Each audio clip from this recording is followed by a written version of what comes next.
ಕರ್ಣನನ್ನ ಅಂಗರಾಜ್ಯದ ಅಂಗಾಧಿಪತಿಯಾಗಿ ಮಾಡಿದ್ದ ದುರ್ಯೋಧನ. ಅದಕ್ಕೆ ಅವನ ಜನ್ಮ ರಹಸ್ಯ ಯಾರಿಗೆಲ್ಲ ಗೊತ್ತಿತ್ತು ಅನ್ನೋದ್ರ ಬಗ್ಗೆ ಇಲ್ಲಿ ಅವನು ಹೇಳ್ತಾನೆ. ಪರಾಕ್ರಮಿಯಾಗ್ಲಿ ದಾನಿಯಾಗ್ಲಿ ಯಾರೂ ಇಲ್ಲ ಕರ್ಣ.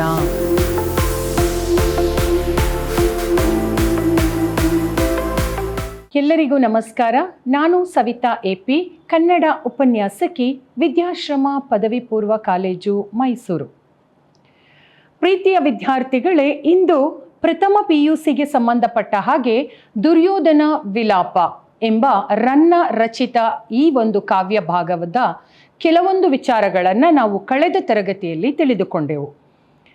ಕಳೆದ ತರಗತಿಯಲ್ಲಿ ನಾವು ದುರ್ಯೋಧನ ತನ್ನ ತಮ್ಮನಾದ ದುಶ್ಯಾಸನನ ಒಂದು ಕಳೆಬರಹದ ಮುಂದೆ ತನ್ನ ದುಃಖವನ್ನು, ತನ್ನ ಮನದಾಳದ ಒಂದು ದುಃಖವನ್ನು ವಿಲಾಪಿಸುತ್ತಿರುವಂತಹ ಒಂದು ದೃಶ್ಯದ ಬಗ್ಗೆ ತಿಳ್ಕೊಂಡ್ವಿ.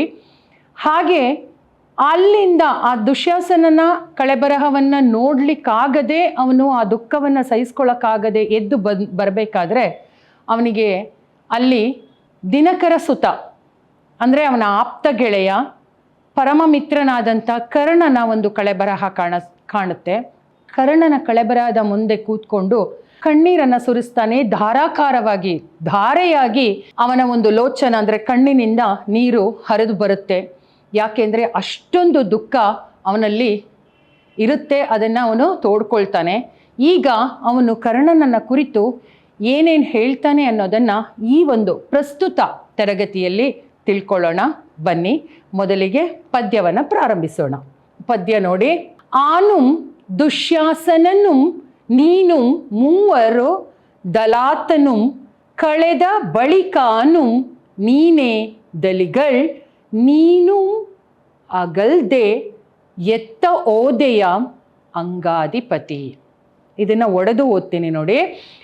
ಆನುಂ ದುಶ್ಯಾಸನನುಂ ನೀನು ಮೂವರ್ ದಲ್ ಆತನುಂ ಕಳೆದ ಬಳಿಕ ಆನುಂ ನೀನು ದಲ್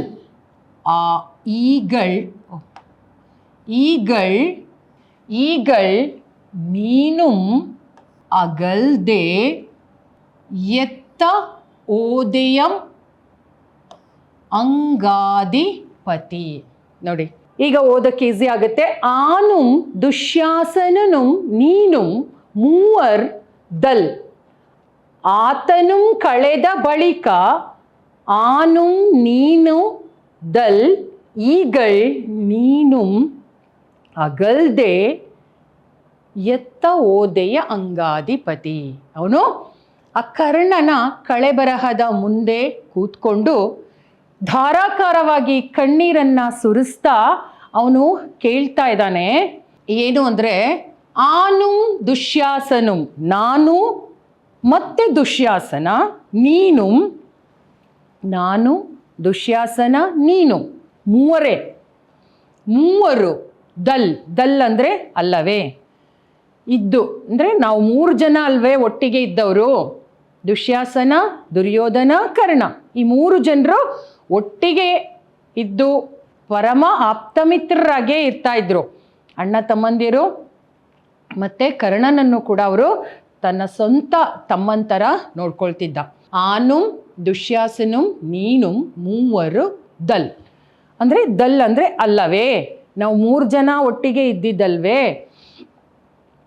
ಆತನುಂ ಕಳೆದ ಬಳಿಕ, ಆತನುಂ ಕರ್ಣನಿಗಿಂತ ಮೊದಲು ತೀರ್ಕೊಂಡ ಯಾರು? ದುಶ್ಯಾಸನಂ ಕಳೆದುಕೊಂಡ ಬಳಿಕ ಅಂದರೆ ನಾವು 3 ಜನರಲ್ಲಿ ದುಶ್ಯಾಸನ ಮೊದಲು ಹೋದ, ಅವನ ಬಳಿಕ ಆನುಂ ನೀನುಂ ದಲ್, ನಾನು ನೀನು ಮಾತ್ರ ಇದ್ವಲ್ಲ, ನನಗೆ ನೀನು ನಿನಗೆ ನಾನು ಅನ್ನೋ ಥರ ಇದ್ವಲ್ಲ. ಈಗಳ್ ನೀನು ಅಗಲ್ದೆ ಎತ್ತ ಓದೆಯ ಅಂಗಾಧಿಪತಿ. ಈಗ ನೀನು ನನ್ನನ್ನು ಬಿಟ್ಟು ಎಲ್ಲಿಗೋದೆ? ಅಂಗಾಧಿಪತಿ ಕರ್ಣನನ್ನು ಅಂಗರಾಜ್ಯದ ಅಂಗಾಧಿಪತಿಯಾಗಿ ಮಾಡಿದ್ದ ದುರ್ಯೋಧನ. ಅದಕ್ಕೆ ಅಂಗಾಧಿಪತಿ, ನೀನು ನನ್ನನ್ನು ಬಿಟ್ಟು ಎಲ್ಲಿಗೋದೆ? ದುಶ್ಯಾಸನೂ ನನ್ನ ಬಿಟ್ಬಿಟ್ಟ, ನೀನೂ ನನ್ನ ಬಿಟ್ಟು ಎಲ್ಲಿಗೋದೆ ಅಂತ ಅವನು ದುಃಖಿಸ್ತಾ ಇದ್ದಾನೆ. ಅದರ ಭಾವಾರ್ಥ ನೋಡಿ. ಕರ್ಣನನ್ನು ಕುರಿತು ದುರ್ಯೋಧನನು ಹೀಗೆ ಹೇಳುವನು: ಕೌರವರ ಸೈನ್ಯದಲ್ಲಿ ನಾನು, ದುಶ್ಯಾಸನ ಹಾಗೂ ನೀನು ಮೂವರೇ ಅಲ್ಲವೇ ಇದ್ದವರು ಅಲ್ವೇ? ದುಶ್ಯಾಸನನು ಸತ್ತು ಹೋದ ಬಳಿಕ ನಾನು ಮತ್ತು ನೀನು ಉಳಿದೆವು. ಈಗ ನೀನೂ ಸಹ ದೂರವಾದೆ, ಅಗಲಿ ಹೋದೆ, ಎತ್ತ ಹೋದೆ ಅಂಗಾಧಿಪತಿ ಎಂದು ದುರ್ಯೋಧನನು ದುಃಖ ಪಡುತ್ತಾನೆ. ಸೊ ಇದು ಈ ಒಂದು ಪ್ಯಾರಾಗ್ರಾಫ್ ನೋಡಿ. ಆನುಂ ದುಶ್ಯಾಸನನು ನೀನು ಮೂವರು ದಲ್, ಆತನುಂ ಕಳಿದ ಬಳಿಕ ಆನುಂ ನೀನೇ ದಲ್, ಈಗಳ್ ನೀನು ಅಗಲ್ದೆ ಎತ್ತ ಹೋದೆಯ ಅಂಗಾಧಿಪತಿ. ನನ್ನನ್ನು ಬಿಟ್ಟು ಎಲ್ಲಿಗೋದೆಯ ಅಂಗಾಧಿಪತಿ ಅಂತ ದುಃಖ ಪಡ್ತಾ ಇದ್ದಾನೆ ದುರ್ಯೋಧನ. ಮುಂದೆ ಮತ್ತೊಂದು ಕಂದ ಪದ್ಯದಲ್ಲಿ ಹೇಳ್ತಾನೆ ನೋಡಿ. ನಿನ್ನ ಕೆಳೆಯಂ ಸುಯೋಧನ ನಂ ನೋಡದೆ ನುಡಿಯದೆ ಅಪ್ಪಿಕೊಳ್ಳದೆ ಬೆಸನೆ ಎನ್ನದೆ ಜಿಯೇ ಎನ್ನದೆ ದೇವಾ ಎನ್ನದೆ ಏ ಕುಸಿರ್ ದಿರ್ಪೆ ಎಂ ಅಂಗಾಧಿಪತಿ. ಬಿಡಿಸಿ ಹೇಳ್ತೀನಿ, ನೋಡ್ಕೊಳ್ಳಿ ಹೇಗೆ ಅಂತ. ನಿನ್ನ ಕೆಳೆಯಂ ಸುಯೋಧನ ನಂ ನೋಡದೆ ನುಡಿಯದೆ ನುಡಿಯದ್ ಅಪ್ಪಿಕೊಳ್ಳದೆ ಬೆಸನ್ ಎನ್ನದೆ ಬೆಸನ್ ಎನ್ನೆನ್ನದೆ ಜಿಯೇ ಎನ್ನದೆ ದೇವಾ ಎನ್ನದೆ ಏಕ್ ಉಸಿರ ದಿರ್ಪೆ ಯುಂ ಅಂಗಾಧಿಪತಿ. ಇಲ್ಲಿ ನೋಡಿ, ನಿನ್ನ ಕೆಳೆಯಂ ಸುಯೋಧನ, ನಿನ್ನ ಕೆಳೆಯಂ ಸುಯೋಧನ. ಕೆಳೆಯ ಅಂದರೆ ನಿನ್ನ ಗೆಳೆಯ, ಸುಯೋಧನ ಅಂದರೆ ಕರ್ಣ ಸುಯೋಧನ ಅಂತಲೇ ಕರೀತಾ ಇದ್ದ ದುರ್ಯೋಧನನನ್ನ. ದುರ್ಯೋಧನನ ಹೆಸರು ಸುಯೋಧನ ಅಂತನೂ ಇದೆ, ಆದರೆ ದುರ್ಯೋಧನ ಅಂತ ಕರಿತಿರ್ಲಿಲ್ಲ, ಅವನು ಸುಯೋಧನ ಅಂತ ಕರೀತಾ ಇದ್ದ. ಅದಕ್ಕೆ ದುರ್ಯೋಧನ ಅವನ ಒಂದು ಕಳೆಬರದ ಮುಂದೆ ಹೇಳ್ಕೊಂಡು ಅಳ್ತಾ ಇದ್ದಾನೆ. ನೋಡು, ನಾನು ಬಂದಿದ್ದೀನಿ. ಯಾರು? ನಿನ್ನ ಗೆಳೆಯ ಸುಯೋಧನ. ನಿನ್ನ ಗೆಳೆಯ ಸುಯೋಧನನಂ ನೋಡದೆ, ನನ್ನನ್ನು ನೋಡದೆ, ನುಡಿಯದೆ, ಮಾತನಾಡದೆ ನನ್ನ ಜೊತೆ, ಅಪ್ಪಿಕೊಳ್ಳದೆ, ನನ್ನನ್ನು ತಪ್ಕೊಳ್ಳದೆ, ಅಪ್ಪಿಕೊಳ್ಳದೆ, ನನ್ನ ಜೊತೆ ನನ್ನನ್ನು ನೋಡದೆ, ನನ್ನನ್ನು ಮಾತಾಡಿಸದೆ, ನನ್ನನ್ನು ಅಪ್ಪಿಕೊಳ್ಳದೆ, ಬೆಸನೆ ಎನ್ನದೆ ಅಂದರೆ ಏನಾದರೂ ಆಜ್ಞೆ, ಬೆಸನ್ ಅಂದರೆ ಆಜ್ಞೆ, ಏನಾದರೂ ಕೆಲಸ ಕೊಡು, ಏನಾದರೂ ಆಜ್ಞಾಪಿಸು ಅಂತ ಏನನ್ನು ಕೇಳದೆ. ಅಂದರೆ ಬಂದ ತಕ್ಷಣ ಅವನು ಕರ್ಣ ದುರ್ಯೋಧನನ ಹತ್ರ ಬಂದು, ಹೇಳು ಗೆಳೆಯ, ಏನಾದರೂ ಕೆಲಸ ಇದೆಯಾ, ಏನು ಆಜ್ಞೆ ಇದೆ, ನಾನೇನು ನಿನಗೆ ಸಹಾಯ ಮಾಡಬೇಕು ಅಂತ ಅವನು ಕೇಳ್ತಾ ಇದ್ದ. ಆ ಥರ ಏನೂ ಹೇಳದೆ, ಜಿ ಎನ್ನದೆ, ದೇವಾ ಎನ್ನದೆ, ದೇವಾ ಜಿಯ ಯಜಮಾನ ಒಡೆಯ ಅನ್ನದೆ, ಜಿಯ ಅಂದರೆ ಒಡೆಯ ಅನ್ನದೆ, ಏಕುಸಿರ್ ದಿರ್ಪೆ, ಯಾಕೆ ಉಸಿರಾಡ್ತಿಲ್ಲ ನೀನು, ಯಾಕೆ ಏನೂ ಹೇಳ್ತಾ ಇಲ್ಲ, ಯಾಕೆ ನನ್ನನ್ನು ಕರಿತಾ ಇಲ್ಲ, ಯಾಕೆ ನನ್ನನ್ನು ಅಪ್ಪಿಕೊಳ್ತಾ ಇಲ್ಲ, ಯಾಕೆ ನನ್ನ ನೋಡ್ತಾ ಇಲ್ಲ, ಯಾಕೆ ನನ್ನ ಜೊತೆ ಮಾತಾಡ್ತಿಲ್ಲ ಅಂತ ಅವನು ಅಂಗಲಾಚಿ ಬೇಡ್ತಾ ಇದ್ದಾನೆ ಅಂಗಾಧಿಪತಿಯನ್ನ. ಅಂಗಾಧಿಪತಿ ಯಾರು? ಕರ್ಣನನ್ನ. ದುರ್ಯೋಧನನಲ್ಲಿ ದುಃಖ ಎಷ್ಟು ಮಡುಗಟ್ಟಿದೆ ಅಂದರೆ, ಆ ಕರ್ಣನನ್ನು ಕಳೆದುಕೊಂಡಂಥ ದುಃಖ ಅವನಿಂದ ಸಹಿಸ್ಕೊಳ್ಳೋಕ್ಕೆ ಆಗಲಿಲ್ಲ. ಅವನೇನು ಹೇಳ್ತಿದ್ದಾನೆ, ಯಾಕೆ ನಿನ್ನ ಗೆಳೆಯ ಸುಯೋಧನ ಬಂದಿದ್ದೀನಿ, ಎದ್ದೇಳು, ನೋಡು, ನನ್ನನ್ನು ಮಾತಾಡಿಸು, ದೇವ ಅಂತ ಕರಿ, ಒಡೆಯ ಅಂತ ಹೇಳು, ಆಜ್ಞೆ ಮಾಡು ಅಂತ ಹೇಳು, ನನ್ನನ್ನು ಅಪ್ಪಿಕೊಳ್ಳೋದೆ, ನೀನು ಯಾಕೆ ಸುಮ್ಮನೆ ಇದೆಯಾ, ಉಸಿರಾಡ್ತಿಲ್ಲ, ಯಾಕೆ ಮಾತಾಡ್ತಿಲ್ಲ ಅಂತ ಅವನು ಅಂಗಲಾಚಿ ಅವನು ದುಃಖವನ್ನು ತೋಡ್ಕೊಳ್ತಾ ಇದ್ದಾನೆ. ಈಗ ನೋಡಿ, ನಿನ್ನ ಕೆಳೆಯಂ ಸುಯೋಧನನಂ ನೋಡದೆ ನುಡಿಯದೆ ಅಪ್ಪಿಕೊಳ್ಳದೆ ಬೆಸನ್ ಎನ್ನದೆ ಜಿಯೇ ಎನ್ನದೆ ದೇವಾ ಎನ್ನದೆ ಏಕ್ ಉಸಿರ್ ದಿರ್ಪೇಯಂ ಅಂಗಾಧಿಪತಿ. ಭಾವಾರ್ಥ ನೋಡ್ಕೊಳ್ಳಿ. ದುರ್ಯೋಧನನು ಮುಂದುವರಿದು ನಿನ್ನ ಗೆಳೆಯನಾದಂತಹ ದುರ್ಯೋಧನನ್ನು ನೋಡದೆ, ಜೊತೆ ಮಾತನಾಡದೆ, ಅಪ್ಪಿಕೊಳ್ಳದೆ, ಅಪ್ಪಣೆ, ಏನು ಅಪ್ಪಣೆ, ಏನಿದೆ ಅಪ್ಪಣೆ, ಏನು ಆಜ್ಞೆ ಮಾಡ್ತೀಯಾ ಅಂತ ಕೇಳದೆ, ಒಡೆಯ ಎಂದು ಹೇಳದೆ, ದೇವಾ ಎಂದು ಕರೆಯದೆ, ಏಕೆ ಮಾತನಾಡದೆ, ಸುಮ್ಮನಿದ್ದೀಯಾ, ಉಸಿರಾಡದೆ, ಯಾಕೆ ಉಸಿರನ್ನು ಕಟ್ಕೊಂಡು ಸುಮ್ಮನಿದ್ದೀಯಾ, ಅಂಗಾಧಿಪತಿಯಾದ ಕರ್ಣನೇ ಎಂದು ಕರ್ಣನ ಅವಶ್ಯಕತೆಯನ್ನು ಕುರಿತು ದುರ್ಯೋಧನ ಇಲ್ಲಿ ಮಾತನಾಡುತ್ತಾನೆ. ದುರ್ಯೋಧನನಿಗೆ ಕರ್ಣನ ಅವಶ್ಯಕತೆ ಎಷ್ಟಿತ್ತು ಅನ್ನೋದನ್ನು ನಾವಿಲ್ಲಿ ಕಾಣ್ತೀವಿ. ದುರ್ಯೋಧನ ಇದ್ದರೆ ಕರ್ಣ ಎಲ್ಲ ರೀತಿಯ ಒಂದು ಧೈರ್ಯವನ್ನು ಮಾಡ್ತಾನೆ. ಅದಕ್ಕೆ ದುರ್ಯೋಧನನನ್ನು ಅಷ್ಟು ಪ್ರೀತಿಸ್ತಾ ಇದ್ದ. ಈ ದುರ್ಯೋಧನ ಕರ್ಣನನ್ನು ಪ್ರೀತಿಸ್ತಾ ಇದ್ದಿದ್ದನ್ನಲ್ಲಿ ನಾವು ಕಾಣ್ತಾ ಇದ್ದೀವಿ. ಬೆಸೆನ್ ಅಂದರೆ ಆಜ್ಞೆ, ಜಿಯ ಅಂದರೆ ಯಜಮಾನ, ಕೆಳೆಯ ಅಂದರೆ ಗೆಳೆಯ. ಸೊ ಈ ಒಂದು ದುರ್ಯೋಧನ ತನ್ನ ದುಃಖವನ್ನು ತೋಡ್ಕೊಳ್ತಾ ಇದ್ದಾನೆ. ಮುಂದುವರಿತಾ ಅವನ ಒಂದು ಕರ್ಣನ ಪರಾಕ್ರಮದ ಬಗ್ಗೆ ಏನು ಹೇಳ್ತಾನೆ ನೋಡೋಣ ಬನ್ನಿ. ಈಗ ನೋಡಿ ಮತ್ತೆ ಮುಂದುವರಿತಾ ಆ ಕರ್ಣ ಎಂಥ ಒಂದು ಪರಾಕ್ರಮಿ, ಕರ್ಣ ಎಷ್ಟು ಅವಶ್ಯಕತೆ ಕರ್ಣಂದು ದುರ್ಯೋಧನನಿಗಿತ್ತು ಅನ್ನೋದನ್ನು ಈ ಒಂದು ಪ್ಯಾರಾಗ್ರಾಫಲ್ಲಿ ನಾವು ನೋಡ್ತೀವಿ. ಅನೃತಂ ಲೋಭಂ ಭಯಮಂ ಎಂಬಿನಿತುಂ ನೀನಿರ್ದ ನಾಡೊಳ್ ಇರ್ಕುಮೆ ರವಿ ನಂದನನ್ ನನ್ನೀ ಚಾಗಂ ಆಣ್ಮೆಂ ಎಂಬಿನಿ ತರ್ಕಂ ನೀನೇ ಮೊತ್ತ ಮೊದಲಿಗ ನಾದೈ. ಬಿಡಿಸ್ತೀನಿ. ಅನೃತಂ ಲೋಭಂ ಭಯಮಂ ಎಂಬಿನಿತು, ಇಲ್ಲಿ ಎ ಬರುತ್ತೆ, ಇದನ್ನು ಒಡ್ಕೊಂಡಾಗ ಎಂಬಿನಿತು ನೀನಿರ್ದ ನಾಡೊಳ್ ಇರ್ಕುಮೆ ರವಿನಂದನನ್ ನನ್ನಿ ಚಾಗಂ ಆಣ್ಮೆ. ಪುನಃ ಇಲ್ಲಿ ಒಡೆದು ಇಲ್ಲಿ ಎಂಬಿನಿತು ಅಂತ ಬರುತ್ತೆ. ಎಂಬಿನಿ ತರ್ಕಂ ನೀನೇ ಮೊತ್ತ ಮೊದಲಿಗನ್ ನಾದೈ.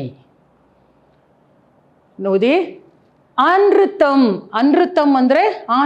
ಅಂದರೆ ಮೋಸಗಾರಿಕೆ, ನೋಡಿ, ಸುಳ್ಳು.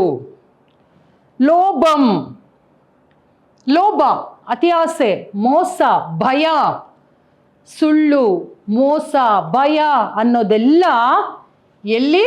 ಎಂಬೆನಿತು ನೀನಿರ್ದ ನಾಡೊಳ್ ಇರ್ಕುಮೆ ರವಿನಂದನನ್. ರವಿನಂದನನ್ ಅಂದರೆ ಸೂರ್ಯನ ಮಗ. ಯಾರು? ಕರ್ಣ.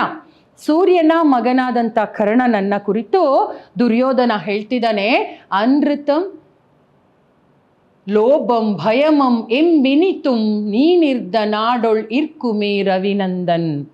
ಅಂದರೆ ಈ ಮೋಸ, ಈ ಸುಳ್ಳು, ಈ ಭಯ ಅನ್ನೋದು ನೀನಿದ್ದ ಕಡೆ, ನೀನಿರುವ ಜಾಗದಲ್ಲಿ, ನೀನಿರುವ ನಾಡಿನಲ್ಲಿ, ನೀನಿರುವ ರಾಜ್ಯದಲ್ಲಿ ಇರಲಿಕ್ಕೆ ಸಾಧ್ಯವೇ ಇಲ್ಲ ಅಂತ ಹೇಳ್ತಿದ್ದಾನೆ. ನನ್ನೀ ಚಾಗಂ ಆಣ್ಮೆ ಎಂಬಿನಿ ತರ್ಕಂ ನೀನೇ ಮೊತ್ತ ಮೊದಲಿಗನಾದೈ. ಚಾಗ ಅಂದರೆ ತ್ಯಾಗ, ನನ್ನಿ ಅಂದರೆ ಸತ್ಯ. ನನ್ನಿ ಮೀನ್ಸ್ ಸತ್ಯ, ಚಾಗ ಅಂದರೆ ತ್ಯಾಗ. ತ್ಯಾಗಕ್ಕೆ, ದಾನಕ್ಕೆ ಹೆಸರು ಕರ್ಣ. ಇವತ್ತಿಗೂ ಆಧುನಿಕ ಯುಗದಲ್ಲೂ ನಾವು ಯಾರಾದರೂ ದಾನ ಮಾಡ್ತಿದ್ದಾರೆ, ಏನಾದರೂ ಒಬ್ಬರಿಗೆ ಸಹಾಯ ಮಾಡ್ತಿದ್ದಾರೆ ಅಥವಾ ಏನಾದರೂ ಕೊಡ್ತಿದ್ದಾರೆ ಅಂದರೆ ನಾವು ಮೊತ್ತ ಮೊದಲಿಗೆ ಹೇಳೋ ಹೆಸರೇ ನಮ್ಮ ಬಾಯಲ್ಲಿ ಬರೋದು ದಾನಶೂರ ಕರ್ಣ ಅಂತ. ನೀನೊಬ್ಬ ದಾನಶೂರ ಕರ್ಣ ಅಂತ ಹೇಳ್ತೀವಿ. ಅಂದರೆ ಕರ್ಣ ಅಂದರೆ ದಾನಕ್ಕೆ, ತ್ಯಾಗಕ್ಕೆ, ಸತ್ಯಕ್ಕೆ, ನ್ಯಾಯಕ್ಕೆ ಹೆಸರುವಾಸಿಯಾದವನು, ಶೂರ, ಅವನು ಪರಾಕ್ರಮಿ. ಅವನನ್ನು ಯಾರು ಕೂಡ ಸೋಲಿಸಲಿಕ್ಕೆ ಸಾಧ್ಯನೇ ಇಲ್ಲದಂತಹ ಒಬ್ಬ ಪರಾಕ್ರಮಿ. ಆದರೆ ಅದರ ಜೊತೆಗೆ ಅವನು ನತದೃಷ್ಟ ಕೂಡ ಆಗಿದ್ದ. ಇಷ್ಟೆಲ್ಲ ಪರಾಕ್ರಮ ಇದ್ರೂ ಕೂಡ ಕರ್ಣ ಯಾಕೆ ಸತ್ತ? ಕೌರವರ ಪರವಾಗಿ ನಿಂತ ಕರ್ಣ ನಿಂತಿದ್ದಾನೆ ಅಂದರೆ ಆ್ಯಕ್ಚುಲಿ ಕೌರವರಿಗೆ ಯುದ್ಧದಲ್ಲಿ ಗೆಲುವಾಗಿಬೇಕಿತ್ತು. ಆದರೆ ಆ ಕರ್ಣ ಅಲ್ಲಿದ್ದರೂ ಕೂಡ ಸೋಲಾಗಿದೆ ಅಂದರೆ ಅವನ ಈ ದಾನ, ಈ ಒಂದು ತ್ಯಾಗ, ಈ ಒಂದು ಭಾವನೆ ಏನಿದೆ, ಅದರ ಜೊತೆಗೆ ಅವನ ಒಂದು ನತದೃಷ್ಟತೆ ಏನಿದೆ, ದುರಾದೃಷ್ಟತೆ ಏನಿದೆ, ಆ ಹುಟ್ಟಿನಿಂದ ಬಂದಂಥ ಒಂದು ದುರಾದೃಷ್ಟತೆ, ಅದು ಅಲ್ಲಿ ಕೈ ಕೊಡುತ್ತೆ ಅವನಿಗೆ. ಅದರಿಂದ ಕೌರವರಿಗೆ ಸೋಲಾಗುತ್ತೆ, ಪಾಂಡವರಿಗೆ ಗೆಲುವಾಗುತ್ತೆ. ಪಾಂಡವರ ಅರ್ಜುನನಿಗಿಂತ ಬಲಶಾಲಿ ಅವನು. ಯಾರು? ಕರ್ಣ. ಕಾರಣ ಮುಂದೆ ನಾವು ನೋಡ್ತಾ ಹೋಗ್ತೀವಿ ನೋಡಿ. ನನ್ನಿ ಅಂದರೆ ಸತ್ಯ, ಚಾಗಂ ಅಂದರೆ ತ್ಯಾಗಕ್ಕೆ, ಆಣ್ಮೆ ಎಂಬಿನಿ ತರ್ಕಂ ಆಣ್ಮು ಅಂದರೆ ಚಾಗಂ ಅಂದರೆ ತ್ಯಾಗ, ಆಣ್ಮ ಅಂದರೆ ಪರಾಕ್ರಮ, ಅಂದರೆ ಸತ್ಯ, ಪರಾಕ್ರಮ, ತ್ಯಾಗ ಅಂದರೆ ದಾನಕ್ಕೆ ಹೆಸರು. ಅಂದರೆ ಯಾರು? ನೀನೇ. ಎಂಬಿನಿ ತರ್ಕಂ ನೀನೇ ಮೊತ್ತ ಮೊದಲಿಗನಾದೈ ಅಂದರೆ ಅದಕ್ಕೆಲ್ಲ ನೀನೇ ಮೊತ್ತ ಮೊದಲಿಗ, ನೀನೇ ಮೊದಲು, ಅದು ನೀನೇ ಫಸ್ಟ್. ಅಲ್ಲಿಗೆ ಒಂದು ತ್ಯಾಗ ಅಂತ ಬಂದರೆ, ಒಂದು ಸತ್ಯ ಅಂತ ಬಂದರೆ, ಒಂದು ಪರಾಕ್ರಮಿ ಅಂತ ಬಂದರೆ ಅದೆಲ್ಲಕ್ಕೂ ಮೊದಲಿಗ ನೀನಾಗಿದ್ದೆ. ನೀನಿರೋ ಜಾಗದಲ್ಲಿ ಏನೆಲ್ಲ ಇರಲ್ಲ? ಅನೃತಂ ಅಂದರೆ ಸುಳ್ಳು, ಲೋಭಂ ಭಯಮಂ ಯಾವುದೂ ಇಲ್ಲ. ನೀನು ಅಂದರೆ ಸತ್ಯ, ತ್ಯಾಗ, ಹಾಗೆ ಪರಾಕ್ರಮಕ್ಕೆ ನೀನು ಮೊತ್ತ ಮೊದಲಿಗ ಅಂತ ಅವನ ಒಂದು ಒಳ್ಳೆತನವನ್ನು, ಅವನ ಗುಣವನ್ನು ದುರ್ಯೋಧನ ಇಲ್ಲಿ ಹೇಳ್ತಾ ಇದ್ದಾನೆ. ಭಾವಾರ್ಥ ನೋಡಿ. ಸುಳ್ಳು, ಆಸೆ, ಭಯ ಎಂಬ ಇವುಗಳು ನೀನು ಇರುವಂಥ ನಾಡಿನಲ್ಲಿ ಇರುವುದಕ್ಕೆ ಸಾಧ್ಯವಿಲ್ಲ. ಸೂರ್ಯಪುತ್ರನಾದಂತಹ ರವಿನಂದನ, ಸೂರ್ಯಪುತ್ರನಾದಂತಹ ಕರ್ಣನೇ ಸತ್ಯ, ತ್ಯಾಗ, ಪರಾಕ್ರಮ ಎಂಬ ಇವುಗಳಿಗೆ ನೀನೇ ಮೊತ್ತ ಮೊದಲಿಗ ಎಂದು ಕರ್ಣನ ಸಾಹಸಗಳನ್ನು ಮೆಚ್ಚಿ ದುರ್ಯೋಧನ ಇಲ್ಲಿ ದುಃಖ ಪಡ್ತಾ ಇದ್ದಾನೆ. ಮುಂದೆ ಹೋಗ್ತಾ ಏನು ಹೇಳ್ತಾನೆ ನೋಡಿ. ಮುಂದೆ ಇಲ್ಲಿ ಈ ಒಂದು ಪ್ಯಾರಾಗ್ರಾಫಲ್ಲಿ ನಾವೇನು ಕಾಣ್ತೀವಿ ಅಂದರೆ, ಇಲ್ಲಿವರೆಗೆ ಅವನು ಬಂದ ತಕ್ಷಣ ಅವನು ಆ ದುಃಖವನ್ನು ತೋಡ್ಕೊಳ್ತಾನೆ, ನನ್ನನ್ನು ನೋಡಿ ನೀನು ಅಪ್ಕೊಳ್ಳಿಲ್ಲ, ಮಾತಾಡಲಿಲ್ಲ ಅಂತ. ಅದಾದ ನಂತರ ಅವನ ಒಂದು ಪರಾಕ್ರಮದ ಬಗ್ಗೆ ಹೇಳ್ತಾನೆ. ಈಗ ಮುಂದುವರಿತಾ ಅವನ ಜನ್ಮ ರಹಸ್ಯದ ಬಗ್ಗೆ ಹೇಳ್ತಾನೆ. ಕರ್ಣ ಪರಾಕ್ರಮಿ, ತ್ಯಾಗಿ, ಸತ್ಯವಂತ, ಆದರೆ ಅವನು ಅಷ್ಟೇ ನತದೃಷ್ಟ ಅಂತ ಯಾಕೆ ಹೇಳಿದೆ ಅಂದರೆ, ಮಹಾಭಾರತದಲ್ಲಿ ಕರ್ಣ ಶೂರ, ಧೀರ ನಿಜ, ಆದರೆ ಅವನು ಹುಟ್ಟಿನ ರಹಸ್ಯ ಪಾಪ ಅವನಿಗೆ ಗೊತ್ತಿರಲಿಲ್ಲ. ಅವನ ಹುಟ್ಟಿನ ರಹಸ್ಯವನ್ನು ಹುಡುಕ್ತಾ ಅವನು ದುಃಖದಲ್ಲೇ ಮುಳುಗಿದ್ದ, ದುಃಖದಲ್ಲೇ ಸತ್ತ. ಅವನು ಸಾಯೋವರೆಗೂ ಕೂಡ ಅದು ಗೊತ್ತಾಗ್ಲಿಕ್ಕೆ ಅಂದರೆ ಅದರ ವಿಚಾರ ಅವನಿಗೆ ಗೊತ್ತಾಗಲಿಲ್ಲ. ಕಾರಣ ಅದು ಒಂದು ರಹಸ್ಯವಾಗಿಯೇ ಉಳಿತು. ಅದು ಕುಂತಿ ಇಲ್ಲಿ ಅವನ ಜನ್ಮ ರಹಸ್ಯ ಯಾರಿಗೆಲ್ಲ ಗೊತ್ತಿತ್ತು ಅನ್ನೋದ್ರ ಬಗ್ಗೆ ಇಲ್ಲಿ ಅವನು ಹೇಳ್ತಾನೆ. ಯಾರು? ದುರ್ಯೋಧನ ಹೇಳ್ಕೊತಾನೆ.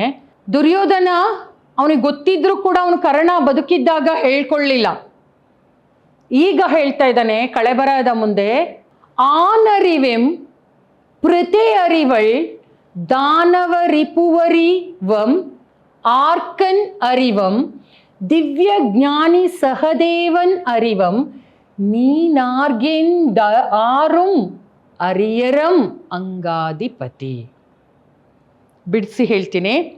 ಆನ್ ಅರಿವೆಂ ಪ್ರತಿ ಅರಿವಳ್ ದಾನವರಿಪು ಅರಿವನ್ ಅರ್ಕನ್ ಅರಿವಂ ದಿವ್ಯ ಜ್ಞಾನಿ ಸಹದೇವನ್ ಅರಿವಂ ಅಂದರೆ ಅರಿವಂ ನೀನ್ಗಾರೆಂದಾರುಂ ಆರುಂ.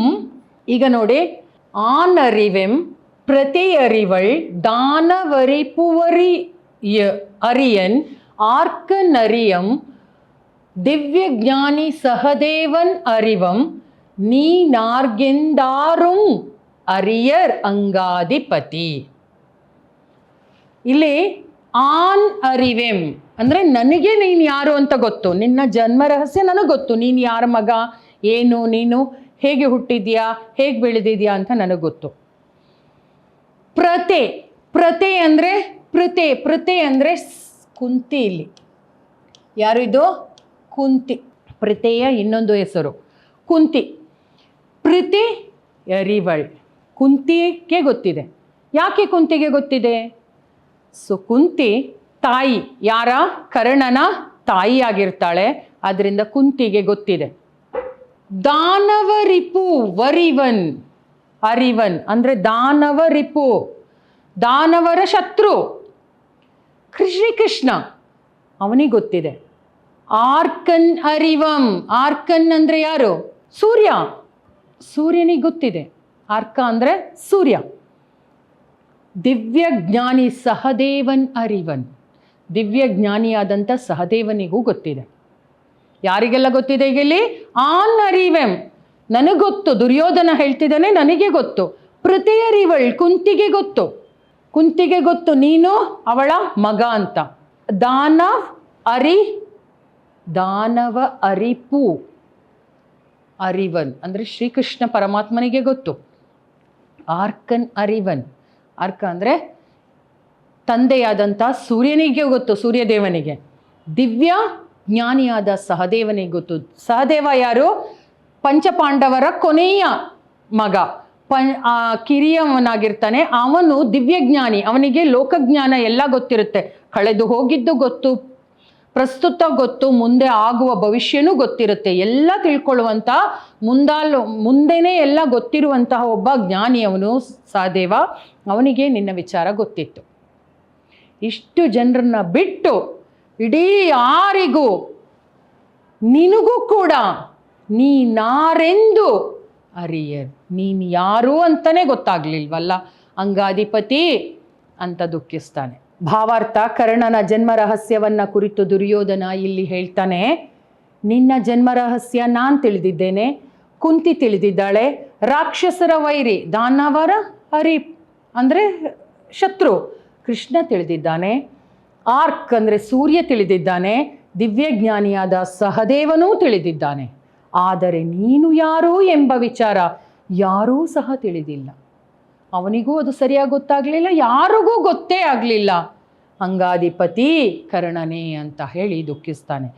ಯಾರಿಗೂ ನಿನ್ನ ವಿಚಾರ ಗೊತ್ತಾಗದೇ ನೀನು ಏನಾದೆ ಈ ಥರ ಮರಣ ಹೊಂದ್ಬಿಟ್ಟಿಯಲ್ಲ ಅಂತ ಅವನು ತುಂಬ ದುಃಖಿಸ್ತಾ ಹೋಗ್ತಾನೆ. ನೆಕ್ಸ್ಟ್ ಮುಂದುವರಿತಾ ಹೇಳ್ತಾನೆ, ಕರ್ಣ ಇದ್ರೆ ಏನೇನು ಅಂತ.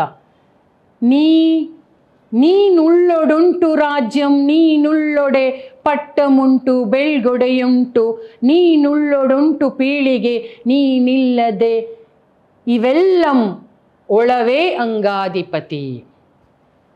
ನೀನ್ ಒಡ್ಕೊಳ್ಳಿ, ಉಳ್ಳೊಡುಂಟು ರಾಜ್ಯಂ, ನೀನ್ ಉಳ್ಳೊಡೆ ಪಟ್ಟಮುಂಟು ಬೆಳ್ಗೊಡೆಯುಂಟು, ನೀನ್ ಉಳ್ಳೊಡುಂಟು ಪೀಳಿಗೆ. ಇದುಳ್ಳಿ ನೀನ್ ಇಲ್ಲದಿ ಇವೆಲ್ಲವಂ ಒಳವೇ ಅಂಗಾಧಿಪತಿ. ಇದು ಸರಿಯಾ? ನೀನ್ ಉಳ್ಳೊಡುಂಟು ರಾಜ್ಯಂ, ನೀನಿದ್ರೆ ಮಾತ್ರ ನನ್ನ ರಾಜ್ಯ ಉಳಿಲಿಕ್ಕೆ ಸಾಧ್ಯ, ನನಗೆ ರಾಜ್ಯ. ನೀನುಳ್ಳೊಡೆ ಪಟ್ಟಮುಂಟು, ನೀನಿದ್ರೆ ಮಾತ್ರ ನನಗೆ ಪಟ್ಟ ಅಂದರೆ ಸಿಂಹಾಸನ. ಬೆಳ್ಗೊಡೆ ಒಂದು ರಾಜ್ಯದ ಮುಖ್ಯವಾದಂತಹ ಒಂದು ಅಂಶ ಅಂದರೆ ಸಿಂಹಾಸನ, ರಾಜ್ಯದ ಲಾಂಛನ, ಬೆಳ್ಗೊಡೆ. ಈ ಒಂದು ಲಾಂಛನಗಳನ್ನು ಕಾಪಾಡಿಕೊಂಡ್ರೆ ಆ ರಾಜ್ಯ ಉಳಿಯುತ್ತೆ ಅಂತ ಅರ್ಥ. ಅದನ್ನು ಕಳ್ಕೊಂಡ್ರೆ ಆ ರಾಜ್ಯವನ್ನೇ ಕಳ್ಕೊಂಡಾಗೆ, ತನ್ನ ಎಲ್ಲ ಒಂದು ಅಧಿಕಾರವನ್ನು ಕಳ್ಕೊಂಡಾಗೆ. ಹಾಗಾದರೆ ದುರ್ಯೋಧನನಿಗೆ ಕರ್ಣ ಯಾವ ರೀತಿ ಅಂದರೆ ಅವನ ರಾಜ್ಯದ ಸರ್ವ ಅಧಿಕಾರವು ಸರ್ವ ಲಾಂಛನವೂ ಅವನೇ ಆಗಿದ್ದ ಅನ್ನೋದನ್ನು ಇಲ್ಲಿ ತೋರಿಸ್ತಾ ಇದ್ದಾರೆ. ಅವನು ಏನು ಹೇಳ್ತಿದ್ದಾನೆ ದುರ್ಯೋಧನ ಅಂದರೆ, ಕರ್ಣ ನೀನಿದ್ರೆ ಮಾತ್ರ ನನಗೆ ರಾಜ್ಯ, ನೀನುಳ್ಳೊಡುಂಟು ರಾಜ್ಯಂ, ನೀನುಳ್ಳೊಡೆ ಪಟ್ಟಮುಂಟು ಸಿಂಹಾಸನ ಉಂಟು, ಬೆಳ್ಗೊಡೆಯುಂಟು. ಬೆಳ್ಗೊಡೆ ಅಂದರೆ ಬೆಳ್ಗೊಡೆ, ಬಿಳಿಯ ಕೊಡೆ, ಬೆಳ್ ಪ್ಲಸ್ ಕೊಡೆ, ಬೆಳ್ಗೊಡೆ ಅಂದರೆ ಅದು ರಾಜ್ಯದ ಒಂದು ಲಾಂಛನ. ಅದು ರಾಜ ಹೊರಡಬೇಕಾದ್ರೆ ರಾಜನ ಹಿಂದೆ ಆ ಒಂದು ಬಿಳಿಯ ಕೊಡೆಯನ್ನು ಇಟ್ಕೊಂಡು ಹೊರಟ್ರೆ ಅದು ಒಂದು ಘನತೆ ಗೌರವವನ್ನು ಸೂಚಿಸ್ತಾ ಇತ್ತು. ಬೆಳ್ಗೊಡೆ. ನೀನುಳ್ಳೊಡುಂಟು ಪೀಳಿಗೆ ಅಂದರೆ ಜನರು, ಮುಂದೆ ಸಂತಾನ. ನೀನಿಲ್ಲದೆ ಇವೆಲ್ಲಂ ಒಳವೇ, ನೀನಿಲ್ಲದಿದ್ದರೆ ಇದೆಲ್ಲ ಸಾಧ್ಯವೇ? ಇದೆಲ್ಲ ನನ್ನ ಹತ್ರ ಇರಲಿಕ್ಕೆ ಸಾಧ್ಯನಾ ಕರ್ಣ? ಅಂಗಾಧಿಪತಿ ಕರ್ಣ ಅಂತ ದುಃಖಿಸ್ತಾನೆ. ಎಷ್ಟೊಂದು ಅವನನ್ನು ಡಿಪೆಂಡ್ ಆಗಿದ್ದ, ಅಂದರೆ ಅವನನ್ನು ಅವಲಂಬಿಸಿದ್ದ. ಅವನು ಇಲ್ಲದೆ ದುರ್ಯೋಧನ ಎಲ್ಲ ಕಳ್ಕೊಂಡ ಅನ್ನೋದನ್ನು ಇಲ್ಲಿ ತೋರಿಸ್ತಾ ಇದೆ. ಭಾವಾರ್ಥ ನೋಡಿ, ಕರ್ಣನ ಅನಿವಾರ್ಯತೆ ಎಷ್ಟಿತ್ತು ದುರ್ಯೋಧನನಿಗೆ ಅನ್ನೋದನ್ನ ಇಲ್ಲಿ ತೋರಿಸ್ತಾ ಇದೆ. ಕರ್ಣ ನೀನಿದ್ರೆ ಮಾತ್ರ ರಾಜ್ಯ ಉಳಿಯುತ್ತೆ, ನೀನಿದ್ರೆ ಮಾತ್ರ ಸಿಂಹಾಸನ ಬೆಳ್ಗೊಡೆ, ನೀನಿದ್ರೆ ಮಾತ್ರ ನನ್ನ ಈ ವಂಶ ಕುರುವಂಶ ಮುಂದುವರಿಯುತ್ತೆ, ನೀನಿಲ್ಲದೆ ಇವೆಲ್ಲ ಉಳಿಯೋದಕ್ಕೆ ಸಾಧ್ಯವೇ ಇಲ್ಲ ಕರ್ಣ ಅಂತ ಅವನು ದುಃಖಿಸ್ತಾನೆ.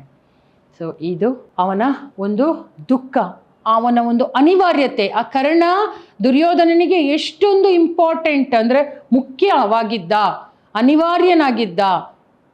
ಆ ಗೆಳೆಯ, ಆ ಆಪ್ತ ಮಿತ್ರ ಅನ್ನೋದನ್ನು ಇಲ್ಲಿ ತೋರಿಸ್ತಾ ಇದ್ದಾರೆ. ಮುಂದೆ ಕರ್ಣ ಏನಕ್ಕಾಗಿ ದಾನಶೂರ ಆದ, ಅವನು ಏನಕ್ಕಾಗಿ ನತದೃಷ್ಟ, ಅವನು ಯಾಕಾಗಿ ಅವನು ಸೋತು ಪ್ರಾಣವನ್ನು ಕಳ್ಕೊಂಡ ಅನ್ನೋದಿಲ್ಲಿ ನೋಡಿ. ಇಲ್ಲಿ ದುರ್ಯೋಧನ ಅವನ ಒಂದು ದಾನದ ಬಗ್ಗೆ ಹೇಳ್ತಾನೆ. ಹರಿಬೇಡ ಕವಚಮಂ ನೀನ್ ಅರಿದಿತ್ತಂ ಕುಂತಿ ಬೇಡೆ ಬೇಗಡದೆ ಕೊಟ್ಟೆಯಂ ಪುರಿಗಣೆಯಂ ನಿನಗೆಣೆ ಕಸವರಗಲಿ ಮೈಗಲಿಯುಂ ಆವನ್ ಅಂಗಾಧಿಪತಿ. ನೋಡ್ಕೊಳ್ಳಿ, ಹರಿಬೇಡ ಕವಚಮಂ ನೀನ್ ಅರಿದಿತ್ತಂ ಕೊಂತಿ ಬೇಡೆ ಬೇಗಡದೆ ಕೊಟ್ಟೆಯಂ ಪುರಿಗಣೆಯಂ ನಿನಗೆಣೆ ಕಸವರಗಲಿ ಮೇಗೆಯಲಿಯುಂ ಆವನ್ ಅಂಗಾಧಿಪತಿ. ಹರಿಬೇಡ, ಹರಿಬೇಡಿ ಅಂದರೆ ಹರಿ ಅಂದರೆ ಇಲ್ಲಿ ಕೃಷ್ಣ ಪರಮಾತ್ಮ ಅಂದರೆ ವಿಷ್ಣು ಅಲ್ಲ. ಹರಿ ಅಂದರೆ ಇಂದ್ರ. ಇಂದ್ರನನ್ನ ಅಂದರೆ ಹರಿ ಅಂತ ಇನ್ನೊಂದು ಹೆಸರಿನಲ್ಲಿ ಕರೀತಾರೆ. ಇಂದ್ರ ಅರ್ಜುನನ್ನು ಇಂದ್ರನ ಒಂದು ಆಶೀರ್ವಾದದಿಂದ ಜನಿಸಿದ್ದು ಅಂತ ಹೇಳ್ತಾರೆ. ಸೊ ಹಾಗೆ ಅರ್ಜುನ ಆ ಒಂದು ಮಹಾಭಾರತ ಯುದ್ಧದಲ್ಲಿ ಗೆಲ್ಲಬೇಕು ಅಂದರೆ ಈ ಕರ್ಣನಿಂದ ಆ ಇಂದ್ರ ಏನೋ ಒಂದನ್ನು ದಾನ ಕೇಳ್ಕೊತಾನೆ. ಏನು ಅದನ್ನ ಇಲ್ಲಿ ದುರ್ಯೋಧನ ಹೇಳ್ತಾನೆ ನೋಡಿ.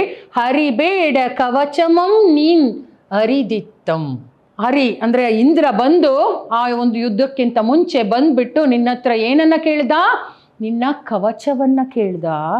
ಕೇಳಿದ ತಕ್ಷಣ ನಿನಗೆ ಗೊತ್ತಿದ್ರು ನೀನ್ ಕೊಟ್ಬಿಟ್ಟೆ. ಹರಿ ಅಂದ್ರೆ ಗೊತ್ತಿದ್ರು. ಇನ್ನೊಂದು ಅರ್ಥ ಏನು ಅಂದ್ರೆ ಹರಿದು ಅಂದ್ರೆ ಕತ್ತರಿಸಿ ನೀನ್ ಕೊಟ್ಟೆ. ಆ ಒಂದು ಕರ್ಣ ಹುಟ್ಟಬೇಕಾದ್ರೇನೆ ಸೂರ್ಯನ ಒಂದು ಅಂಶದಿಂದ ಹುಟ್ಟಿದಂಥ ಮಗು ಕರ್ಣ. ಕುಂತಿ ಬೇಡಿದಂಥ ಒಂದು ವರದಿಂದ ಸೂರ್ಯನ ಒಂದು ಆಶೀರ್ವಾದದಿಂದ ಹುಟ್ಟಿದಂತಹ ಕರ್ಣ. ಆ ಕರ್ಣನಿಗೆ ಹುಟ್ಟಿದಾಗಲೇ ಮೈಗೆ ಅಂಟ್ಕೊಂಡು ಒಂದು ಕವಚ ಇತ್ತು. ಅವನನ್ನ ಯಾರಿಂದಲೂ ಸೋಲಿಸ್ಲಿಕ್ಕೆ ಸಾಧ್ಯವೇ ಇರಲಿಲ್ಲ. ಯಾರಿಂದಲೂ ಸೋಲಿಸ್ಲಿಕ್ಕೆ ಸಾಧ್ಯ ಇಲ್ಲದಂಥ ಒಬ್ಬ ಪರಾಕ್ರಮಿ ಶೂರ ಅಂದರೆ ಕರ್ಣ.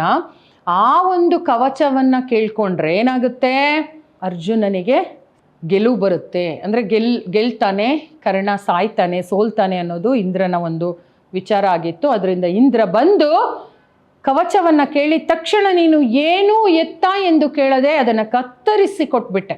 ಮುಂದೆ ಕೊಂತಿ ಬೇಡೆ ಬೇಗಡದೆ ಕೊಟ್ಟೆಯಂ ಪುರಿಗಣೆಯಂ. ಪುರಿಗಣೆ ಅಂದರೆ ದಿವ್ಯಾಸ್ತ್ರ. ಇದೊಂದು ಅವನ ಹತ್ರ ಅಗ್ನಿ ಅಸ್ತ್ರ. ಇದು ತುಂಬ ಶ್ರೇಷ್ಠವಾದ ಒಂದು ಅಸ್ತ್ರ ಅವನ ಹತ್ರ ಇತ್ತು, ಪುರಿಗಣೆ ಅಂತ. ಆ ದಿವ್ಯಾಸ್ತ್ರವನ್ನು ಕುಂತಿ ಬಂದು ಬೇಡಿದಾಗ ಏನು ಎತ್ತ ಎಂದು ಕೇಳದೆ ದಾನವಾಗಿ ಅದನ್ನು ಕೊಟ್ಬಿಟ್ಟೆ ನೀನು. ನಿನಗೆಣೆ ಕಸವರಗಲಿ. ಕಸವರಗಲಿ ಅಂದರೆ ದಾನಶೂರ, ನಿನ್ನಂಥ ದಾನಶೂರ. ನಿನ್ನಂಥ ದಾನಶೂರ. ಕಸವರಗಲಿ ಅಂದರೆ ದಾನಶೂರ, ನಿನ್ನಂಥ ದಾನಶೂರ. ಮೈಗಲಿ ಯುಂ ಆವನ್ ಅಂಗಾಧಿಪತಿ. ಈ ಒಂದು ಯಾರಿದ್ದಾರೆ, ನಿನ್ನಂಥ ದಾನಿ, ನಿನ್ನಂಥ ಪರಾಕ್ರಮಿ ಯಾರೂ ಇಲ್ಲ ಕರ್ಣನೇ, ಅಂಗಾಧಿಪತಿಯೇ ಅಂತ ಅವನ ಒಂದು ದಾನದ ಬಗ್ಗೆ ಹೇಳ್ಕೊಂಡು ದುಃಖಿಸ್ತಾ ಇದ್ದಾನೆ.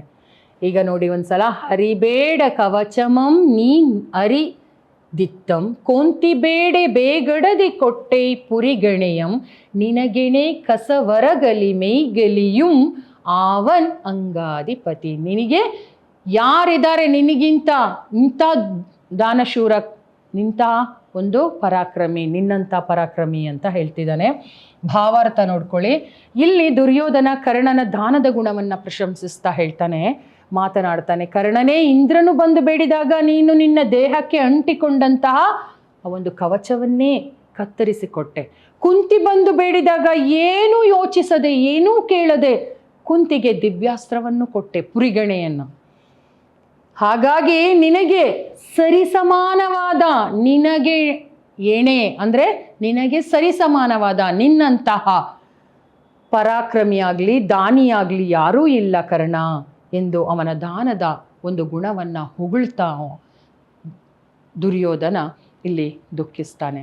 ಇಷ್ಟು ಇಲ್ಲಿಯವರೆಗೆ ನಾವು ಅವನು ಎಲ್ಲರನ್ನ ಆ ಒಂದು ತನ್ನವರನ್ನೆಲ್ಲ ಕಳ್ಕೊಂಡು ಆ ರಣರಂಗದಲ್ಲಿ ಅವನು ಭೀಷ್ಮನನ್ನ ಭೇಟಿಯಾಡಲಿಕ್ಕೆ ಅಂತ ಬರ್ತಾ ಇರಬೇಕಾದ್ರೆ ಅವನು ಅಲ್ಲಿನ ಎಡರು ತೊಡರುಗಳನ್ನು, ಅಲ್ಲಿನ ಹೆಣಗಳನ್ನು, ಅಲ್ಲಿನ ಮುರಿದ ಆಯುಧಗಳನ್ನು, ಆ ರಕ್ತದ ಕಡಲುಗಳನ್ನೆಲ್ಲ ದಾಟ್ಕೊಂಡು ಬರ್ತಾ ಇರಬೇಕಾದ್ರೆ ದ್ರೋಣನ ಕಳೆಬರಹ, ದ್ರೋಣನ ನಂತರ ಅಭಿಮನ್ಯುವಿನ ನಂತರ ಲಕ್ಷಣ ಕುಮಾರ ತನ್ನ ಮಗ, ನಂತರ ತನ್ನ ತಮ್ಮ ದುಶ್ಯಾಸನ, ಕೊನೆಗೆ ಅವನಿಗೆ ತನ್ನ ಆಪ್ತ ಗೆಳೆಯನಾದ ಕರ್ಣನ ಕಳೆಬರಹದ ಮುಂದೆ ಕೂತ್ಕೊಂಡವನು ಅವನ ಪರಾಕ್ರಮ, ಅವನ ದಾನದ ಗುಣ, ಅವನಿಲ್ಲದೆ ಇರಬೇಕಾದಂಥ ಒಂದು ವಿಪರ್ಯಾಸ, ಅವನ ಅನಿವಾರ್ಯತೆ, ಇದನ್ನೆಲ್ಲ ಹೇಳ್ಕೊಂಡು ಅವನು ಧಾರಾಕಾರವಾಗಿ ಕಣ್ಣೀರು ಸುರಿಸುತ್ತಾ ಆ ಒಂದು ದೃಶ್ಯವನ್ನು ಇಲ್ಲಿ ಈ ಕಾವ್ಯದಲ್ಲಿ ರನ್ನ ಸುಂದರವಾಗಿ ರಚಿಸಿದ್ದಾನೆ. ಮುಂದೆ ಕೊನೆಯದ ಕ್ಷಣಕ್ಕೆ ಬಂದು ತಲುಪಿದ್ದೀವಿ. ದುರ್ಯೋಧನ ವಿಲಾಪದಲ್ಲಿ ನಾವು ದುರ್ಯೋಧನ ವಿಲಾಪದ ಕೊನೆಯ ಒಂದು ಹಂತ ನಾವು ಬಂದು ತಲುಪಿದ್ದೀವಿ. ಅವನು ಮಾಡಿದಂತಹ ಒಂದು ಕೆಟ್ಟ ಒಂದು ಅಹಂಕಾರದಿಂದನೂ ದರ್ಪದಿಂದನೂ ತನ್ನವರನ್ನೆಲ್ಲ ಕಳ್ಕೊಂಡು ಆ ಕುರುಕ್ಷೇತ್ರ ಯುದ್ಧದಲ್ಲಿ ಅವನು ದುಃಖಿಸ್ತಾ ಇರೋದು, ಅವನ ಮನೋಧರ್ಮ, ಅವನ ಭಾವನೆಗಳು, ಇವುಗಳನ್ನೆಲ್ಲ ರನ್ನ ತನ್ನ ದುರ್ಯೋಧನ ವಿಲಾಪ ಈ ಗದಾಯುದ್ಧದಲ್ಲಿ ಎಷ್ಟು ಸುಂದರವಾಗಿ ಚಿತ್ರಿಸಿದ್ದಾನೆ ಅಂದರೆ, ದುರ್ಯೋಧನನೂ ಕೂಡ ಅವನಲ್ಲೂ ಕೂಡ ಒಳ್ಳೆತನ ಇತ್ತು ಅನ್ನೋದನ್ನು ನಾವು ಇಲ್ಲಿ ಕಾಣ್ತಾ ಹೋಗ್ತೀವಿ. ಹಾಗೆ ಕೊನೆಯ ಒಂದು ವಚನವನ್ನು ನೋಡೋಣ ಬನ್ನಿ. ಶೋಕದಂ ಕರ್ಣ ವಿರಹಿತ ಅನ್ ಅಪ್ಪುದರಿಯಂ ಸಕ್ರಂದನನಂಗೆ ಮುಳಿದು ಶರಶಯನಗತನಾಗಿರ್ಪ ನದಿ ನಂದನನ ಚರಣಾರವಿಂದಂ ವಂದನಂ ಗೆಯ್ಯಲೆಂದು ಗಂಧಾರಿ ನಂದನನ್ ನೈದೆ ವಂದಂ. ಮುಗೀತು. ಇದು ಅವನು ಎಲ್ಲಿಗೆ ಬರಬೇಕೋ ಅಲ್ಲಿಗೆ ಅವನು ಬಂದು ತಲುಪ್ತಾನೆ. ಶೋಕಾದಂ ಕರ್ಣ ವಿರಹಿತ ಅಪ್ಪು ಅರಿಯಂ ಅಂದರೆ ಆ ಕರ್ಣನ ಒಂದು ಕಳೆಬರವನ್ನು ನೋಡಿ ಶೋಕದಿಂದ ಅವನಿಗೆ ತಡಿಲಿಕ್ಕೆ ಆಗದೆ ಕಣ್ಣಲ್ಲಿ ಧಾರಾಕಾರವಾಗಿ ನೀರು ಸುರಿಸ್ತಾ ಆ ದುಃಖದಿಂದ ಕುರುಡನಾಗಿ, ಆ ಶೋಕದಿಂದ ಆ ದುಃಖದಿಂದ ಕುರುಡನಾಗಿ ಅಂಧನಾಗಿ ಅವನಿಗೆ ಮುಂದೆ ಏನು ಮಾಡಬೇಕು ಅನ್ನೋದೇ ಒಂದು ತೋಚದೆ ಅವನು ಹಾಗೆ ಕುರುಡನಾಗಿ ಅಂಧನಾಗಿ ಇರ್ತಾನೆ. ಕರ್ಣ ಇಲ್ಲದೆ ಇರುವುದನ್ನು ಅರಿತುಕೊಂಡಂತಹ ಈ ಒಂದು ದುರ್ಯೋಧನನಿಗೆ ಏನು ಮಾಡಬೇಕು, ನನ್ನ ಮುಂದೆ ನನಗೆ ಇನ್ಯಾರು ಗತಿ, ಮುಂದೆ ನಾನು ಏನನ್ನ ಕೆಲಸ ಮಾಡಬೇಕು, ಏನು ಮಾಡಬೇಕು ಅನ್ನೋದೇ ತೋಚದೆ ಅವನು ದುಃಖಿತನಾಗಿರ್ತಾನೆ. ಸಕ್ರಂದನ ನಂದನಗೆ ಮುಳಿದು, ಇಂದ್ರನ ಮಗನಾದ ಅರ್ಜುನನ ಮೇಲೆ ಕೋಪಿಸಿಕೊಂಡು, ಮುಳಿದು ಅಂದರೆ ಕೋಪಿಸಿಕೊಂಡು, ಸಕ್ರಂದನ ನಂದನಗೆ ಅಂದರೆ ಇಂದ್ರನ ಮಗನಾದ ಅರ್ಜುನನನ್ನ ಮೇಲೆ ಕೋಪ ಬರುತ್ತೆ ಅವನಿಗೆ. ಯಾಕೆಂದರೆ ಕರ್ಣನಂತವನನ್ನು ನನ್ನಿಂದ ಕಿತ್ಕೊಂಡ್ಬಿಟ್ಟೆ, ಅವನನ್ನು ಕೊಂದುಬಿಟ್ಟೆ ನೀನು ಅಂತ ಅವನ ಮೇಲೆ ಕೋಪಗೊಳ್ತಾನೆ. ಶರಶಯನಗತನಾಗಿರ್ಪ ಅಂದರೆ ಬಾಣದ ಹಾಸಿಗೆಯ ಮೇಲೆ, ಶರ ಅಂದರೆ ಬಾಣದ ಒಂದು ಹಾಸಿಗೆಯ ಮೇಲೆ ಮಲಗಿದ್ದ ನದಿನಂದನನ ಅಂದರೆ ಗಂಗೆಯ ಮಗನಾದಂಥ ಭೀಷ್ಮನನ್ನ ಚರಣಾರವಿಂದಂ ವಂದನಂ ಗೆಯ್ಯಲೆಂದು, ಆ ಭೀಷ್ಮನ ಪಾದಗಳಿಗೆ ಅಂದರೆ ಚರಣಗಳಿಗೆ ವಂದನೆಯನ್ನು ಸಲ್ಲಿಸಲು ಅವನೇನು ಮಾಡ್ತಾನೆ, ಗಾಂಧಾರಿ ನಂದನನ್ ಏದಂ ವಂದಂ ವಂದಿಸಲೆಂದು. ಆ ಕಮಲಗಳಿಗೆ ಗಾಂಧಾರಿ ಪುತ್ರನ ದುರ್ಯೋಧನನು ಆ ಕರ್ಣನ ಕಳೆಬರವನ್ನು ಬಿಟ್ಟು ಅಲ್ಲಿಂದ ಎಲ್ಲಿಗೆ ಬರ್ತಾನೆ, ಶರಶೈಯಲ್ಲಿ ಮಲಗಿದ್ದಂಥ ಭೀಷ್ಮನ ಚರಣಕ್ಕೆ ವಂದನೆಯನ್ನು ಸಲ್ಲಿಸಲಿಕ್ಕೆ ಅಲ್ಲಿಗೆ ಬರ್ತಾನೆ. ನೋಡಿ ಭಾವಾರ್ಥ. ಹೀಗೆ ಶೋಕದಿಂದ ಕುರುಡನಾದಂಥ ದುರ್ಯೋಧನ ಕರ್ಣ ಇಲ್ಲದೆ ಇರುವುದನ್ನು ಅರಿತುಕೊಂಡು ಇಂದ್ರನ ಮಗನಾದ ಅರ್ಜುನನ ಮೇಲೆ ಕೋಪಿಸಿಕೊಂಡು ಬಾಣಗಳ ಹಾಸಿಗೆಯ ಮೇಲೆ ಮಲಗಿದ್ದ. ನೋಡಿ ಅಲ್ಲಿ ತಾತನಾದಂತಹ ಭೀಷ್ಮರ ಚರಣ ಕಮಲಗಳಿಗೆ ವಂದಿಸಲೆಂದು ಗಾಂಧಾರ ಪುತ್ರನಾದ ದುರ್ಯೋಧನ, ಗಾಂಧಾರಿಯ ಮಗನಾದ ದುರ್ಯೋಧನ ಬಂದನು. ಸಕ್ರಂದನ ಅಂದರೆ ಇಂದ್ರ, ಶರಣ ಅಂದರೆ ನದಿನಂದನ ಅಂದರೆ ಭೀಷ್ಮ ಅಂದರೆ ನದಿ, ಗಂಗಾ ದೇವಿಯ ಮಗ ಅಂತ ಹೇಳ್ತೀವಿ. ಸೊ ಅದರಿಂದ ನದಿ ನಂದನ, ನದಿಯಿಂದ ಹುಟ್ಟಿ ಬಂದಂಥವನು ಅಂತ ಹೇಳ್ತೀವಿ. ಹೀಗೆ ಶೋಕಾದಂ ಕರ್ಣವಿರ ಹಿತ ಅಪ್ಪು ಅರಿಯಂ ಸಕ್ರಂದನಂಗೆ ಮುಳಿದು ಶರಸಯನ ಗತನಾಗಿರ್ಪ ನದಿನಂದನನ ಚರಣಾರವಿಂದಂ ವಂದನಂ ಗೆಯ್ಯಲೆಂದು ಗಾಂಧಾರಿ ನಂದನನ್ ಏಯ್ದೆ ವಂದನಂ ಬಂದನು, ಎದ್ದು ಬಂದ. ಇಲ್ಲಿಗೆ ದುರ್ಯೋಧನನ ವಿಲಾಪ ಎಂಬ ಈ ಒಂದು ರನ್ನ ರಚಿಸಿರುವ ಗದಾಯುದ್ಧ ಅಥವಾ ಸಾಹಸ ಭೀಮ ವಿಜಯ ಎಂಬ ಕೃತಿಯಿಂದ ಆಯ್ದಂಥ ಒಂದು ಭಾಗ. ಯಾವ ಭಾಗ? ಕುರುಕ್ಷೇತ್ರ ಯುದ್ಧದಲ್ಲಿ ತನ್ನವರನ್ನೆಲ್ಲ ಕಳ್ಕೊಂಡಂಥ ದುರ್ಯೋಧನ ಪಡುವಂಥ ದುಃಖ ದುಮ್ಮಾನಗಳು, ಆ ವಿಲಾಪಗಳನ್ನು ನಾವು ನೋಡಿದ್ದೀವಿ. ಅವನು ತನ್ನ ಶತ್ರು ಮಗನಾದಂಥ ಅಭಿಮನ್ಯುವಿನ ಮೇಲೆ ಇಟ್ಟಿರುವಂತಹ ಒಂದು ಅಭಿಮಾನ, ಆ ಒಂದು ಅವನ ಪರಾಕ್ರಮ, ಹಾಗೆ ಕರ್ಣ, ಹಾಗೆ ತಮ್ಮನಾದ ದುಶ್ಯಾಸನ, ಮಗನಾದ ಲಕ್ಷಣ ಕುಮಾರ, ಹಾಗೆ ತನ್ನ ಗುರುಗಳಾದ ದ್ರೋಣ, ಇವರೆಲ್ಲರ ಕಳೆಬರವನ್ನು ನೋಡ್ತಾ ದುಃಖಿಸುತ್ತಾ ಅವರ ಒಂದು ಪರಾಕ್ರಮಗಳನ್ನು ಹೇಳ್ತಾ ಸಾಹಸಗಳನ್ನು ಹೇಳ್ಕೊಂಡು ಅವನು ಎಲ್ಲಿಗೆ ಬರ್ತಾನೆ? ಶರಶೈಯಲ್ಲಿ ಮಲಗಿರುವಂಥ ಭೀಷ್ಮನ ಒಂದು ಪಾದ ಕಮಲಗಳಿಗೆ ಏನು ಮಾಡಲಿಕ್ಕೆ ನಮಸ್ಕರಿಸಲು ಬರ್ತಾನೆ. ಬಂದು ಕೊನೆಗೆ ಅಲ್ಲಿ ತಲುಪ್ತಾನೆ.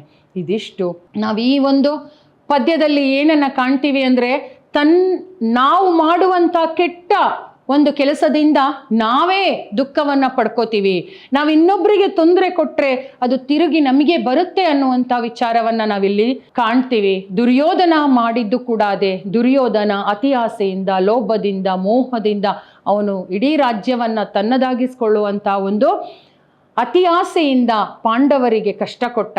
ಕೊನೆಗೆ ಆ ಒಂದು ಕುರುಕ್ಷೇತ್ರ ಯುದ್ಧ ನಡೀಲಿಕ್ಕೆ ಅವನಿಂದನೇ ಆಗಿದ್ದು, ಆ ಒಂದು ಅವನೇ ಸೃಷ್ಟಿಸಿದಂತಹ ಒಂದು ಕುರುಕ್ಷೇತ್ರ ಯುದ್ಧದಲ್ಲಿ ಅವನೇ ದುಃಖಿಸ್ತಾ ಕೂರುವಂಥ ಒಂದು ಪರಿಸ್ಥಿತಿ ಬರುತ್ತೆ. ಈ ರೀತಿ ನಾವು ಇನ್ನೊಬ್ಬರಿಗೆ ತೊಂದರೆಯನ್ನು ಕೊಡಬಾರ್ದು. ನಾವು ಯಾವತ್ತೂ ಎಲ್ಲರೊಂದಿಗೆ ಚೆನ್ನಾಗಿರಬೇಕು ಅನ್ನೋದು ನಾವಿಲ್ಲಿ ದುರ್ಯೋಧನನಿಂದ ಕಲ್ತ್ಕೊಳ್ಳುವಂಥ ಒಂದು ವಿದ್ಯೆ ಇದೆ. ಮುಂದೆ ನಿಮ್ಮ ಬದುಕಲ್ಲೂ ದುರ್ಯೋಧನನಲ್ಲಿರೋ ಒಳ್ಳೆತನವನ್ನು ನಿಮ್ಮಲ್ಲೂ ಅಳವಡಿಸ್ಕೊಳ್ತಾ ಹೋಗಿ ಅಂತ ಹೇಳ್ತಾ ಈ ಒಂದು ದುರ್ಯೋಧನನ ವಿಲಾಪ ಇಲ್ಲಿಗೆ ಮುಕ್ತಾಯ ಆಗುತ್ತೆ. ಸೊ ಇಲ್ಲಿಗೆ ದುರ್ಯೋಧನನ ವಿಲಾಪ ರನ್ನ ರಚಿತ ಒಂದು ಕಾವ್ಯ, ಸುಂದರವಾಗಿದ್ದಂಥ ಈ ದುರ್ಯೋಧನನ ವಿಲಾಪ ಇಲ್ಲಿಗೆ ಮುಕ್ತಾಯಗೊಳ್ಳುತ್ತೆ. ಮತ್ತೆ ನಾನು ಹೊಸದೊಂದು ಕಾವ್ಯದೊಂದಿಗೆ ನಿಮ್ಮೊಂದಿಗೆ ಭೇಟಿ ಆಗ್ತೀನಿ ಅಂತ ಹೇಳ್ತಾ ಎಲ್ಲರಿಗೂ ಧನ್ಯವಾದಗಳು.